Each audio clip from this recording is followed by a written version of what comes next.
Les quiero dar la bienvenida a esta segunda edición del seminario anual acerca de realidades extendidas para el aprendizaje en educación superior, organizado por la Universidad del Desarrollo.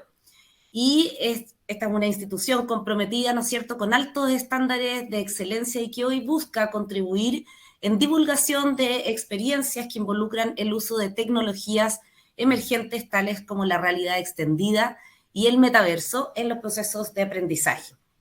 En esta sesión vamos a tener la valiosa contribución de Soledad Armijo. Soledad Armijo actualmente es jefa del Centro de Simulación Clínica y directora de la Oficina en Educación Médica de la Universidad Católica del Norte y presidenta de la Sociedad Chilena de Simulación Clínica y Seguridad del Paciente. El título de la presentación de Soledad es El impacto del feedback automático y entregado por el instructor en simulación virtual para el aprendizaje del accidente cerebrovascular, un estudio piloto. Durante los últimos 5 minutos de la presentación vamos a tener un espacio para realizar las preguntas, las que podrán ir realizándolas a través de nuestro chat, perdón. Y sin más preámbulos, entonces dejo a Soledad en pantalla y para que nos puedas contar sobre esta experiencia. Gracias, Soledad. Gracias, Paula. Gracias, Rocío. Gracias también a José Gregorio que me invitó. Estas presentaciones se estructuran de esta forma bien interesante que pide hablar primero del origen. Y respecto del origen, en realidad esto evidentemente se sustenta en el año 2020, cuando a raíz de la pandemia COVID, en la carrera de medicina, yo en ese minuto trabajaba en la UDD, así que los resultados y la experiencia son una consecuencia de eso. Lo que se observó y se vio fue una ausencia de prácticas clínicas, pero una necesidad de continuar desarrollando habilidades clínicas procedimentales, sí, integrales, sí, pero también de razonamiento clínico. Y en esta lógica de pensar en usar razonadores clínicos virtuales fue que fuimos cayendo muchos de nosotros en esta práctica de usar algunos software virtuales puestos en pantalla de computador, puestas en tabletas o tablas que algunas personas compraron para instalar en centros de simulación y eventualmente software o plataformas que tienen versiones móviles que pueden ser asociadas al uso individual de los estudiantes para la práctica no solo supervisada por el docente, sino también autónoma, con ejercicios en el fondo más bien guiados por la autorregulación y la motivación intrínseca que por la programación obligada que puedan hacer los instructores. Y en ese tiempo, entonces, estas imágenes que ustedes ven corresponden a las de un software denominado Body Interact, que es un software de razonamiento clínico para el manejo de situaciones agudas en el cuidado crítico de pacientes adultos, pediátricos y obstétricos en distintas situaciones. Allí en el fondo, en este origen, lo que ocurrió fue que algo a lo que no estábamos muy habituados, que es el uso de estas plataformas, se combinó con algo que estábamos muy habituados a hacer, que era hacer simulaciones y particularmente hacer reflexiones en algo que llamábamos debriefing y a entregar feedback en formas más directivas, en programas de práctica deliberada. Y con estos software tuvimos que vernos forzados a hacer esta adaptación, pero quisimos siempre adoptar esta posición de, aun cuando la urgencia fue la motivación inicial y en el fondo la novedad o la necesidad crítica, ¿no es cierto?, eran el trampolín y el motor finalmente para hacer estas innovaciones un poco forzadas en un terreno medio rígido y tradicional como es la enseñanza de la medicina.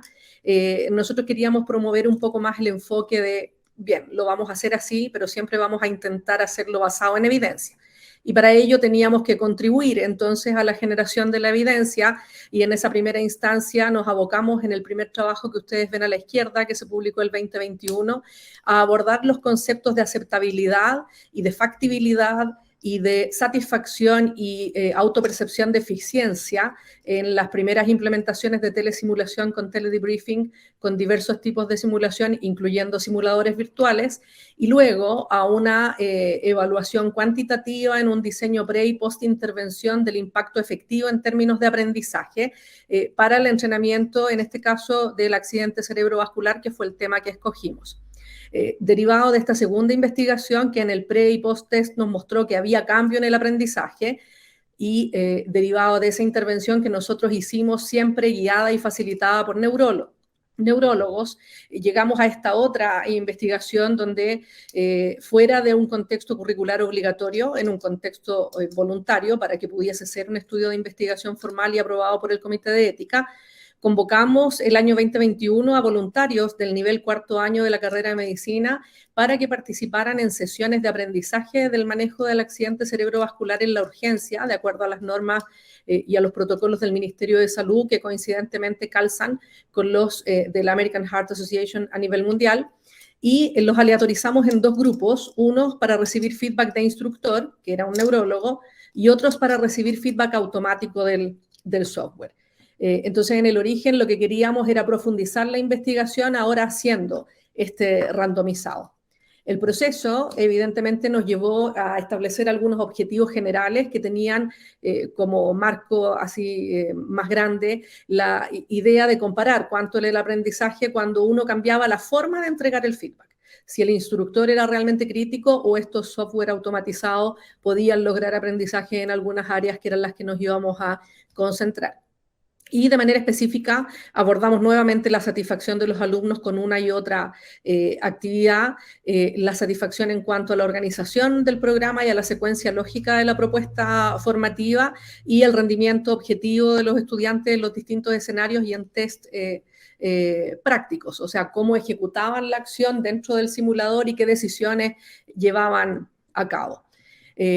Para eso entonces diseñamos efectivamente un estudio de investigación que fue sometido a la revisión del Comité de Ética. Este diseño fue establecido usando las extensiones para la simulación clínica de las guías CONSORT, que son el acuerdo o el consenso para el reporte de los ensayos clínicos randomizados.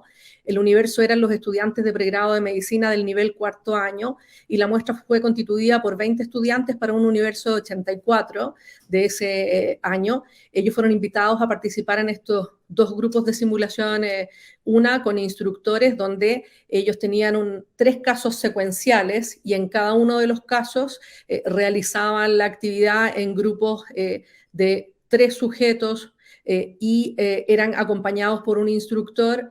Uno de los sujetos resolvía el caso 1, recibía un debriefing, pasábamos al caso 2, que lo resolvía el segundo sujeto, recibía un debriefing y pasábamos al caso 3, que lo recibía el tercer sujeto y lo recibía el debriefing. Y se hacía en esa intervención un test teórico previo y un test teórico posterior con la idea de observar el cambio en conocimiento luego de la intervención educativa, simulación virtual con debriefing o feedback entregado por un instructor clínico neurólogo especialista.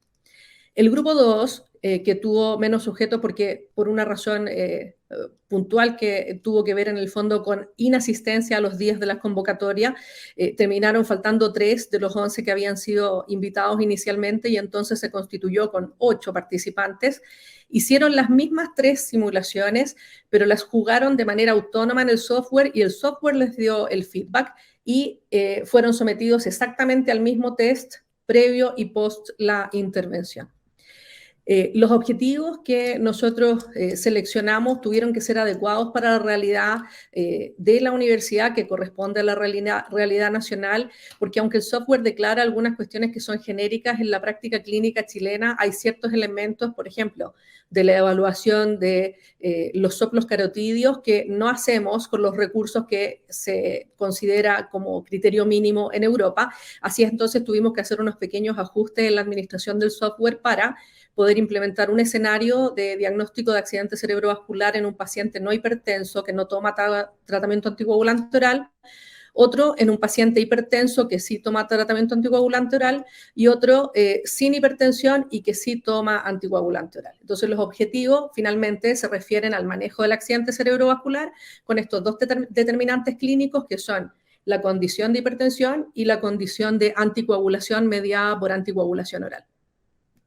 El software utilizado entonces es Body Interact, un paquete de 10 casos de los cuales seleccionamos 3. Ahí hay uno de los pacientes, Víctor Hernández es que se llama en español. Se administró a los estudiantes de manera remota vía plataforma Zoom y el test teórico se recogió en formularios de Google Form. La evaluación de satisfacción se hizo con un instrumento de desarrollo propio que medía la dimensión percepción de aprendizaje y organización e implementación del entrenamiento, y el test teórico se refería a los elementos relacionados con norma de manejo ACV, norma de manejo de hipertensión, norma de manejo de paciente anticoagulado en ACV. ¿Qué pasó con los resultados? Uno siempre parte por el nivel 1 de Kirkpatrick, que es que los estudiantes te digan qué tanto les pareció atractiva la actividad, y eso en el fondo se traduce en esta idea de la satisfacción. Si el instrumento o la disposición didáctica o los recursos didácticos, la estructuración de la docencia, generaron satisfacción y autopercepción de aprendizaje. Eso es lo que uno mide en este nivel 1. Y los participantes, si ustedes ven, contestan dominantemente hacia este celeste claro que corresponde al 5 y hacia este otro celeste claro que corresponde al 4, y ambos son los descriptores de por sobre la media, ¿no es cierto?, de percepción positiva respecto de que el entrenamiento los ayudó a desarrollar habilidades de toma de decisiones, habilidades de aprendizaje independiente, habilidades de estructurar y organizar su proceso de razonamiento y pensamiento crítico en relación a este tema particular que es el accidente cerebrovascular, y a la prescripción y administración segura de trombolisis en pacientes con accidente cerebrovascular. En el contexto de cuáles son los aprendizajes específicos, hay ciertos elementos que están bastante similares en el pre y el post y que tienen que ver con el diagnóstico inicial o la sospecha, todo lo que se relaciona con la clínica, con la relevancia del tiempo del manejo, con las escalas de valoración global. Los alumnos ya lo tienen bien puesto y por lo tanto no hay mucha diferencia entre el pre y el post. Y donde se observan las mayores diferencias está en aquellos elementos críticos vinculados con la anticoagulación que establecen contraindicación de la trombolisis, y aquellos elementos críticos de las plaquetas que contraindican la trombolisis, y aquellos elementos que se relacionan con cuál es el fármaco de elección para manejar la presión. O sea, todos los elementos se ubican en el manejo seguro de fármacos para ejercer una acción terapéutica un poco más compleja que el diagnóstico. Esta es una tarea de un nivel un poco superior, considerando variables de riesgo que no corresponden al caso típico, sino casos con condiciones especiales, hipertensión y anticoagulación, pero que son condiciones prevalentes en la población. Y así, cuando uno hace en el fondo este estudio para comparar cómo va un grupo con el otro, encuentra que en el cambio pre y post-test existe un aprendizaje tanto en el grupo sincrónico como en el asincrónico, pero que no pareciera haber una diferencia significativa si es que lo que yo estoy haciendo es entregar este feedback automático por el docente o por el tutor. Cualquiera de las dos formas genera un cambio entre el pre y el post intervención, o sea, la enseñanza con el software y cualquiera de los dos feedback genera aprendizaje, pero no hay una diferencia significativa entre usar el feedback del software o usar una instrucción mediada por un neurólogo clínico especialista. Ahí entonces viene el punto de cuál es el aporte de valor de la investigación, porque para los que administramos docencia y para los que administramos docencia con tutores clínicos, esto de encontrar que el feedback puede ser similar entre lo automático y lo guiado por el instructor resulta una información útil. Nos refuerza este hecho que ya se conoce un poco más en la literatura. Hay unos 8 papers en los últimos 2 años que dan evidencia sustantiva de aprendizaje efectivo del razonamiento clínico con estos software, pero nos lleva al punto de existen algunos elementos concretos, específicos, teóricos y prácticos en los cuales podemos ahorrar el recurso humano tutor clínico, y eso tiene una implicancia económica directa en el ahorro para el currículum, pero también tiene una implicancia directa para el sistema sanitario porque restas menos fuerza de trabajo para cosas que pueden abordarse desde otra perspectiva. Y entonces puedes imaginarte que la interacción que luego van a tener los instructores clínicos con los alumnos va a tener a los alumnos mejor preparados, un poco más hábiles en algunas cuestiones que antes eran más complejas, y capaz puedes partir de un piso superior para llevarlos a un lugar aún mejor en términos de terapéutica y seguridad en el uso de fármacos, que siempre es un problema que tenemos en la docencia de medicina. Yo hasta ahí llego, muchas gracias. Dejo ahí Muchas gracias, Soledad. Bien, vamos a ver algunas preguntas. Aquí Francisca Villalón te felicita, dice, felicidades Sole, muy buen y interesante trabajo. Yo quería preguntarte, Soledad, eh, luego de esta investigación, que en el fondo ya era un piloto, y este hallazgo, en el fondo el aporte de valor que tiene, desde el punto de vista de la docencia y desde el punto de vista curricular, ¿no es cierto? Eh, ¿Qué acciones podrías visualizar tú a nivel como curricular de modificaciones en términos curriculares o más bien modificaciones en términos pedagógicos para el trabajo de la simulación en el ámbito de la salud? Mira, esta forma de simulación, de usar un software virtual con el alumno administrando su tiempo y su experiencia y con el software entregándote el feedback, es lo que se reconoce desde el 2017 como zona cero de simulación. Eh, y en el fondo es un recurso aún más barato que pensar en hacer un centro de simulación como el que se ha hecho en el Hospital Padre Hurtado, está la Marcela ahí, ella también trabaja en esto, o como el propio Realitech, porque te amplifica el espacio de trabajo al alumno desde su celular en otro sitio. Entonces, generar evidencias de cuáles de estos módulos son efectivos para lograr esos aprendizajes, yo creo que te cambia ahí la práctica porque pone el estudio individual en otro lugar, distinto de leerse un libro, distinto de converse con un compañero. Lo sitúa probablemente en esto de testee su propia experiencia, construya su propia reflexión, prepárese de una manera activa. Creo que requiere una habituación de los estudiantes a la metodología. Como esto iba en una secuencia de 3 artículos, si uno se devuelve al primero, que era telesimulación y teledebriefing, ahí nos abocamos a este punto de ¿es para todos los alumnos? Y yo te diría que naturalmente no. El alumno que no comprende de qué se trata esto podría no llegar, pero estamos en la generación Fortnite, y la generación Fortnite, si ve que el juego es entretenido, lo más probable es que va a Fortnitear antes de llegar en el fondo a su clase de neurología. Creo que la dificultad está en convencer al neurólogo, porque está, como lo dijo la presentadora de la charla inicial, ella que es baby boomer y es adaptadora precoz, lo comprende. Pero si tienes a personas que son de generaciones ya prehistéricas como yo y que no son tan adaptadores, la resistencia hace difícil que los clínicos comprendan que esto es importante. Para mí es un desdén y para mí debe seguir siendo explorado porque en la medida que esta generación Fortnite se apropie de cómo son los currículum, no sabemos hasta dónde tenemos que movernos después. Mm, tremendo desafío ahí. Bien, hay algunas otras preguntas. Marcela, muchas gracias, Sole. Navegamos en pandemia gestionando aprendizaje e investigación. Notable. Aplausos ahí también para Marcela en lo que hicieron.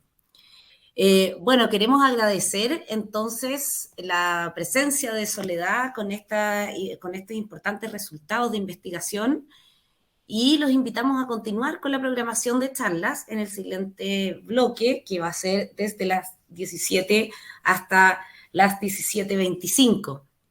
Así que agradecemos su atención, su participación y nos vemos. Gracias, Soledad. Gracias, Paula. Chao.